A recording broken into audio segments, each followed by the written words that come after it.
Assalomu alaykum hammaga, hurmatli o'quvchilar, yaxshimisizlar? Xo'p, B2 darajamizda davom ettirishda ikkinchi J unitga keldik, davom ettirib. Bugungi mavzuyimiz ulashim. Nima degani? Transport degani. Xo'p, boshlaganim vaqt, gitmediğimde, ketmaganimda, bitirdiğimde, tugatganimda, chiqajam sirada, chiqadigan vaqtimda, uyuyajam zaman, uxlaydiganim vaqt. Tushundingizmi? Okul başladığım zaman 7 yaşındaydım. Okula başladığım zaman 7 yaşındaydım. Nima deyapti? Maktabda boshlaganim vaqt 7 yoshda deyapti. Derse gitmediğimde arkadaşlarımdan geri kalıyorum. Darsga bormaganimda o'rtoqlarimdan orqada qolyapman. Yoki geniş ma'nosida qolaman. Tushunarli? Hop, universiteti bitirdiğimde avukat olacağım. Universitetni bitirganimda advokat bo'laman deyapti. Tam evden chiqajam sirada anahtarımı unuttuğumu fark ettim. Endigina uydan chiqadigan paytimda nimamda kalitimni unutganimni farqladim yoki sezib qoldim. Tushundingizmi? Uyuyajam zaman televizionni mutlaqo kapatırım. Uxlaydiganim vaqt televizorni mutlaqo o'chiraman. Doimiy. Tushundingizmi? Bugungi mavzu zo'r mavzu bo'ladi. Albatta, bugungi mavzuyimiz nima ekan? Ochamiz. Ikkinchi unit J bo'limi zarf fe'llar. Bizda doimiy mavzular bo'ladi endi. B1dan boshlangan, A2 ni oxiridan boshlanadi. Mana xudo xolasa J1+ darajagacha ham davom etadi. Ravish yasovchi qo'shimchalar. Va bu ravish yasovchi qo'shimchalar nima uchun zarf fe'llar deb aytilgan? Chunki bu ravishlar fe'llarga qo'shimcha qo'shilgan holatda yasaladi. Tushundingizmi? Xo'p, birinchi ravishimiz fe'lga ma qo'shimchamizni qo'sh degan narsa nima qabzda turibdi? Bu inkor holatida. Agar inkor holati bo'lmaydigan bo'lsa, fe'lga dikt qo'shamiz. Undan keyin egalik qo'shimchasi zamon yoki nida qo'shimchamizni qo'shishimiz mumkin bo'ladi. Tushuntira oldimmi? Xo'p. Bu qo'shimchamizni yana ham yaxshiroq tushuntirib beraman hozir mana bu yerda. Nima deyapman? O'rnaklar tushuntirib bergan paytimda. Bu zarf fe'l deyapti. Bu ravishimiz asosiy gapdagi hodisaning haqiqatlash vaqtini tushuntirar ekan, ko'rsatib berar ekan. Tushundingizmi? Bu ravishimiz asosiy gapdagi hodisaning haqiqatlashish vaqtini ko'rsatar ekan yoki tushuntirar ekan. Xo'pmi? Qarang. Ikki xil holatda yasalishi mumkin ekan. Derse girdiğimde saat 10'du. Nima degani? Darsga kirganim vaqt girdiğim zaman, mana bu yerda gir fe'liga dik qo'shimchamiz, undan keyin egalik qo'shimchasini qo'shganimizda kim egalik qo'shimchasida? Men. Tushundingizmi? Girdiğim zaman, kirganim vaqt yoki girdiğimde.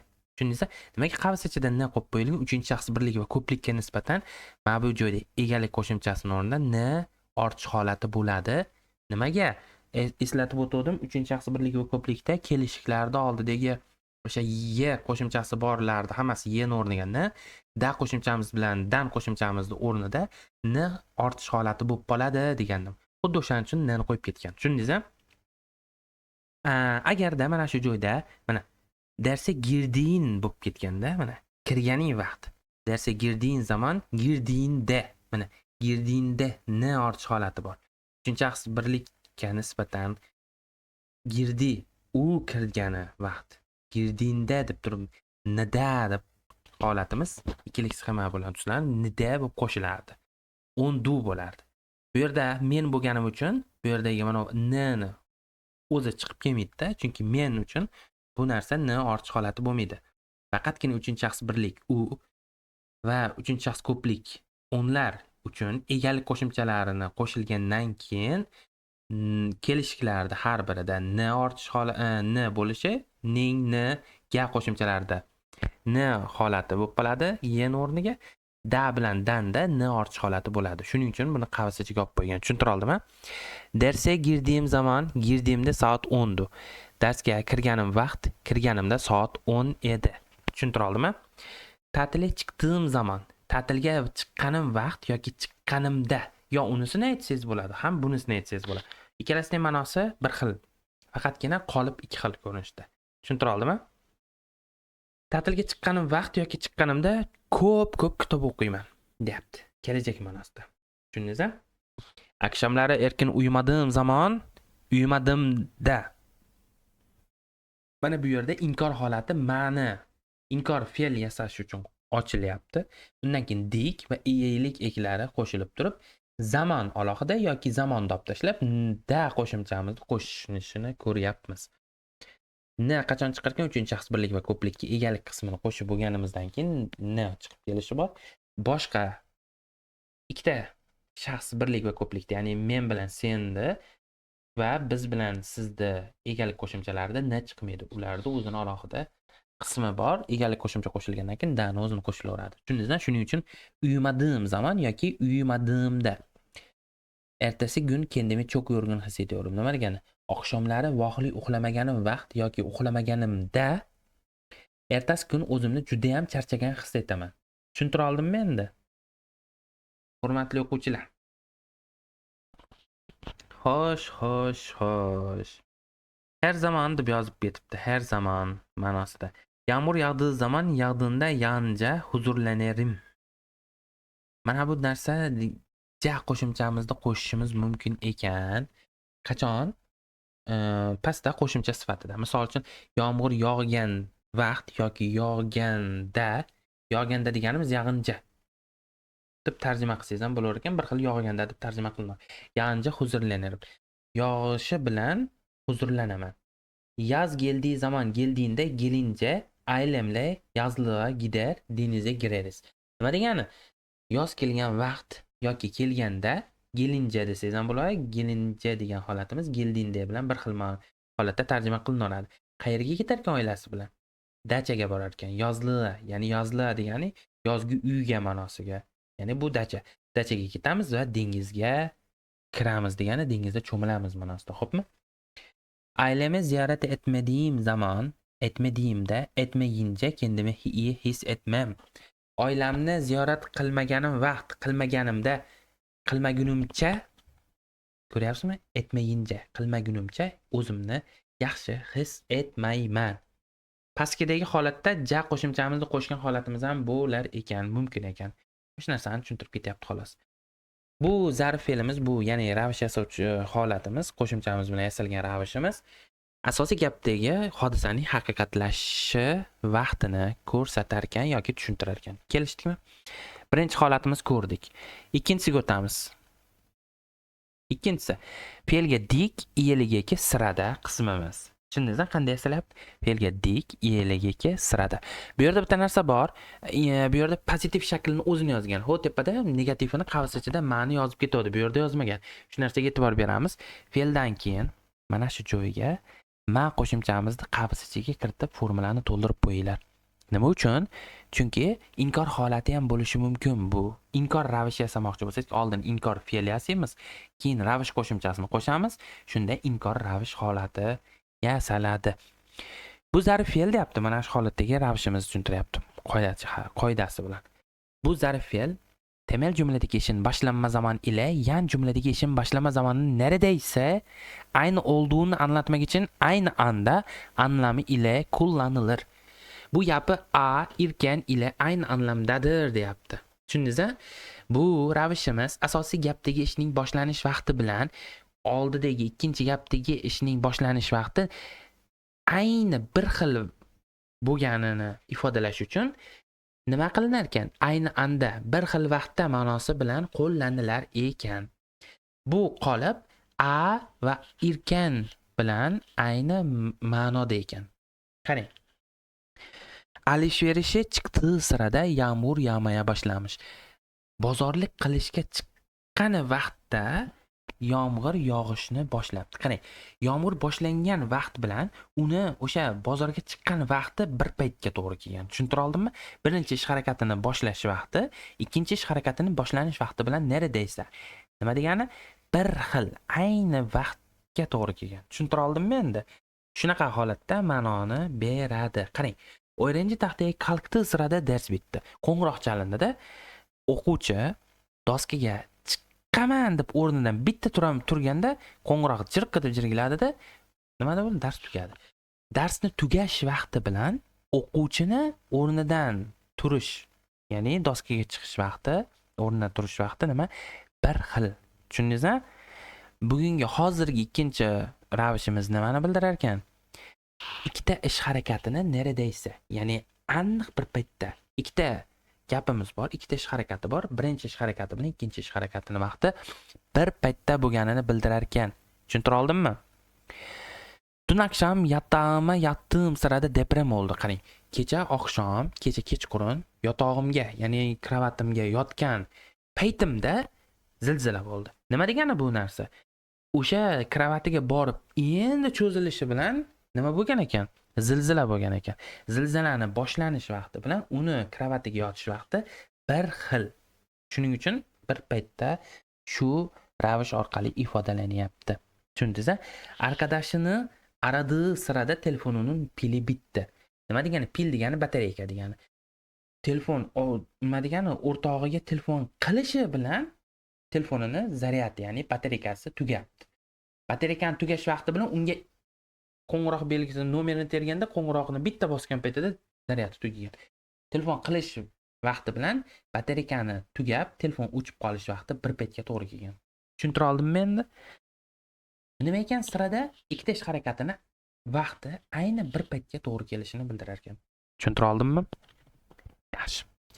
Hop, pastdagi qolipga o'tamiz. Buni inkor holati ham bo'lishi mumkin deb hozir boshida aytib ketdim. Fe'ldan keyin ma qo'shimchamizni qo'shmoqchi bo'lsangiz, dik eliga ega bo'ladi-da, keyin sirada alohida yozilishi mumkin. Bunda nima ekan? Inkor holatidagi ravish qismini yasashimiz mumkin bo'ladi. Hurmatli o'quvchilar, pastga tushamiz. Uchinchi qolipga o'tamiz. Uchinchi qolipimiz ham zo'r. Bunda 4 ta qolip bor. Uchinchi qolipga o'tdik. Uchinchi qolipimiz mana bu yerda inkor holati mana berib ketilgan. Nima degan? Fe'lga agar inkor holati bilan mana shu ravishimizda inkor holatini yasamoqchi bo'lsangiz, inkor fe'l qilib turib, keyin yajak qo'shimchasi eliga zaman qo'shimchasi qo'shilar ekan. Bu ravishimizda vazifasini, qoidasini yozib qo'yganman. O'sha qoidani to'liq tarjima qilib beraman va o'zbekcha holatda oddiy dehqoncha qilib tushuntirib beraman. Tushundingizmi? Fe'l ma degan narsamiz qavs ichida bo'lgan sababi inkor fe'l yasab turib, shu ravishimizni inkorini yasamoqchi bo'lsangizgina ma'ni olib chiqasiz. Ikkilik sxema bo'yicha fe'lga qo'shib. Undan keyin yajak qo'shimchamiz qo'shiladi, keyin eliga zaman. Agarda yo'q, fe'lni pozitiv shu qo'shimcha ravish yasovchi qo'shimchani qo'shib pozitiv ravish yasamoqchi bo'lsangiz, ma'ni tuslamasdan turib, fe'lni o'ziga yajak qo'shimchamiz, ya'ni kelasi zamon qo'shimchamizni qo'shib turib, undan keyin eliga, ya'ni egalik qo'shimchani qo'shib turib, undan keyin oxirida zamon degan so'zni qo'shamiz va buning orqali yasalgan ravishimiz qaysi vazifani bajarar ekan, hozir qoidada o'qiymiz. Bu zarf fe'l, bu ravishimiz o'zi qo'shilgan fe'lning haqiqatlashishdan asosiy gapdagi ishning, hodisaning haqiqatlashishini anglatmak uchun, ya'ni tushuntirish uchun o zaman anlamında kullanılır. Nima degan? Bu zarf fe'l eklendiği fe'lin gerçekleşmeden temel cümledeki işin olayın gerçekleşeceğini anlatmak için o zaman anlamında kullanılır. Nima degani?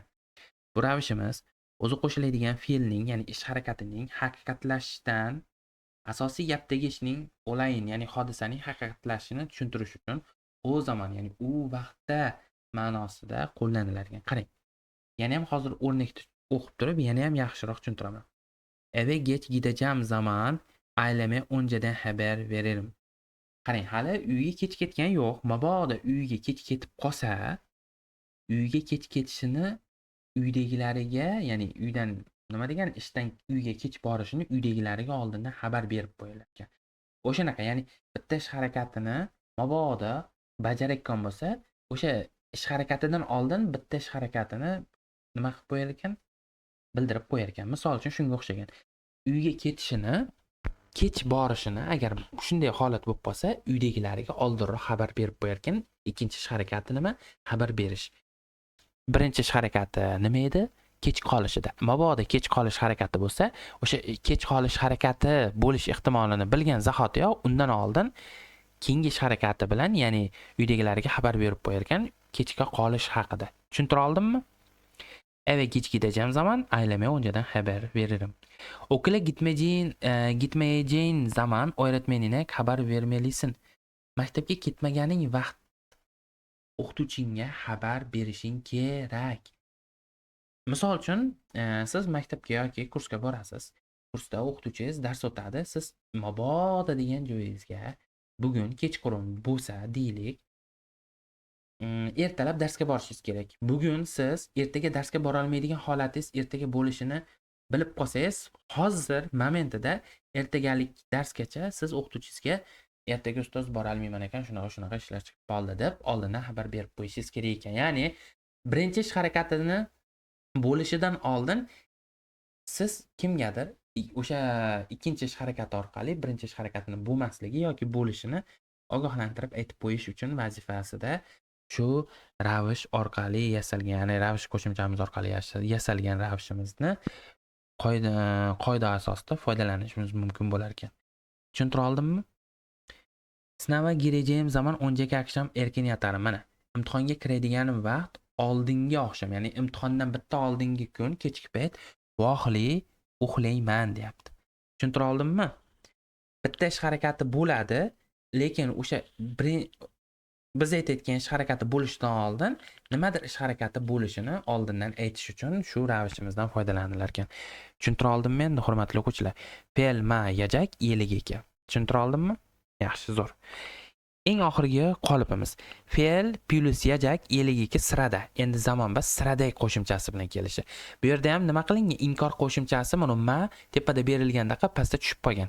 Inkorini qo'yishimiz mumkin. Fe'l ma yajak keyin iligiki. Qachonki ma'ni qo'yamiz? Inkor ravish yasamoqchi bo'lsak. Endi pastdagi holatini qarang. Mana bu yerda pastdagi holatini. Bu zarf fe'l, bu ravishimiz eklendiği fe'l gerçekleşmek üzereyken temel cümledeki olayların gerçekleşeceğini anlatmak için aynı anda anlamı ileri kullanılır deyapti. Bu ravishimiz o'zi qo'shilgan fe'lning, ya'ni ish harakatining haqiqatlash arafasida ekan, hali haqiqatlashib ulgurgan yo'q. Haqiqatlash arafasida ekan, asosiy gapdagi hodisalarning haqiqatlashishini tushuntirish uchun ayni anda, bir xil vaqtda, bir xil onda ma'nosi bilan qo'llanilar ekan. Tushuntira oldimmi? O'rnakda tushuntirganimda yana ham yaxshiroq tushunib qolasizlar. Qaranglar. Uydan chiqajam sirada telefonim chaldi. Endi qarang, bu yerda chiqajam basda chiqdim sirada telefonim chaldi deb turib dik bilan keyin iyligiki siradani qo'yilgan o ikkinchi qonunimiz bordi. U bilan buni nima farqi bor desangiz, evden çıkacağım sırada telefonum çaldı degan gap bilan evden chiqdim sırada telefonum çaldı ma'nosini farqini qarang. Agar siz tepadagi ikkinchi qolip bo'yicha yasamoqchi bo'lsangiz, siradani o'sha birinchi qolipi desangiz ham bo'lar. Birinchi qolipi bilan yasamoqchi bo'lsangiz, ya'ni dik eligika keyin sirada bilan. Unda siz uydan chiqib bo'lgansiz. Misol uchun oyog'ingizda ikkalasi ham, ana chapi ham o'ngi ham eshikda uyog'iga o'tdi. Ya'ni uyingizdan tashqariga chiqdingiz. Ikkala birinchi ish harakati bo'lishi bilan ikkinchi ish harakati bo'lganini bildirsa, ya'ni dik bilan sirada. Bunda yajak bilan iligiki siradada esa birinchi ish harakati hali tugallanib bo'lmasdan davom etayotgan momentida ikkinchi ish harakati bo'lganini bildiradi. Tasavvur qiling, buni yajak bilan kelayotgan holatdagi gapda esa evdan chiqacham sirada telefonim chaldida, evdan chiqdim sirada telefonim chaldidan farqisi, uydan hali o'ng oyog'ingizda nima qildingiz? O'ng oyoq bilan chiqiladi-ku. O'ng oyoq bilan tashqariga chiqqan paytingizda chap oyog'ingiz hali uyda uyda ichidagi qismda ostonadan ichkarida turibdi chap oyog'ingiz. Ya'ni uydan hali to'liq chiqib ulgurmasdan turib ikkinchi ish harakati, ya'ni telefon jirklaganini bildiradi. Endi tushuntira oldimmi sizlarga? Evden chiqdim sirada desangiz, ikkala oyog'ingiz ham ostonadan tashqariga o'tib birinchi ish harakati tugallanib bo'lishi bilan keyingi ish harakati bo'lsa, mana yajak bilan elik sirada esa birinchi ish harakati hali davom etayotgan momentda o'zida ikkinchi ish harakati boshlanganini bildiradi. Endi tushundiringizmi? Hurmatli o'quvchilar, fe'l ma agar inkor holati bo'layotgan bo'lsa, ma'ni qo'shishingiz mumkin dedim. Ma yajak eligiki sirada bilan fe'l ma dik eligiki siradani farqi shunday ekan. Dik bilan yasalgan holatdagi sirada formulamiz, ya'ni ravishimiz birinchi ish harakati tugallanadi, keyin ikkinchi ish harakati boshlanadi. Ammo u yajak bilan boshlangan yasalgan ravishda esa birinchi ish harakati davom etayotgan momentida ikkinchi ish harakati boshlanadi. Birinchi ish harakati hali tugallanmagan bo'ladi. Tushuntira oldimmi endi? Hurmatli o'quvchilar, bugungi B2 daraja 2-unit J bo'limidagi mavzularimiz shulardan iborat edi. Bu mavzuni yana ham chuqurroq o'rganish uchun har bir mashqini ipidan ignasigacha mayda-maydalab qilib bajarishingiz kerak. Agar B1 darajagacha kelgan bo'lsangiz yoki hozirda B2 daraja, misol uchun B1 sertifikat olgansiz, lekin darajangizni B2 ga ko'tarmoqchi bo'lgan bo'lsangiz, albatta menga Telegram profilim orqali murojaat qilgan bo'lsangiz, ham offlaynda o'qitishim mumkin. Agar offlaynda o'qish imkoniyati sizda bo'lsa, ya'ni bitta shaharda bo'lgan bo'lsak, o'quv markazida bitta shaharda o'qishingiz mumkin bo'ladi. Ya'ni o'qitishim imkoniyatiga ega bo'lasiz. Ikkala holatda ham sizni B1 dan B2 darajagacha, agar 0 dan o'qimoqchilar bo'lgan bo'lsa, 2 oyda B2 darajagacha, albatta vazifani to'liq bajarish sharti bilan ko'p vazifa beraman. Shu bosim ostida 2 oy o'qimoqchi bo'lgan insonlar bo'lsa, 0 dan B2 darajagacha, keyin 1 oy sertifikat uchun, milliy sertifikat uchun 1 oy, xalqaro sertifikat uchun 2 oy davomida tayyorgarlik ko'rsatib, xalqaro tesis sertifikatiga 0 dan boshlab 4 oyda tayyorlayman B2 darajagacha. Milliy sertifikat uchun 3 oy davomida tayyorlab, sizlarni olib chiqishga yordam beraman 0 dan boshlab. Agar sizga onlayn, offlayn kurslarim kerak bo'lgan bo'lsa, albatta mana shu yerda hozir yozib qoldiraman. Shu akkauntga aloqaga chiqishingiz mumkin bo'ladi. O'zimni shaxsiy akkauntim. Hop. Martin. Mana shu meni akkauntim. Bemalol murojaat qilsangiz bo'ladi. Hurmatli o'quvchilar. Hop, bugungi B2 daraja 2-unit J bo'limimiz tugallandi. Bundan keyin Xudo xohlasa B2 darajamiz 3-unit darslarini boshlaymiz. Hammalaringizni keyingi darsda kutib qolaman. Albatta kichik eslatma, kanalimizda qo'llab-quvvatlab, kanalga yangi bo'lgan bo'lsangiz, birinchi videoni ko'rgan bo'lsangiz, kanalga obuna bo'ling. Eski bo'lgan bo'lsangiz, albatta kommentlar bilan, like bilan qo'llab-quvvatlaysiz degan umiddaman. Hammalaringizga rahmat. Do'stlaringizga kanalimizni yuborishda, ulashda davom eting. Keyingi darslarimizda ko'rishguncha deyman. Hammalaringizga rahmat. Turk tilini o'rganishda, biz bilan turk tilini shu kanalda afzal language da o'rganishda davom eting.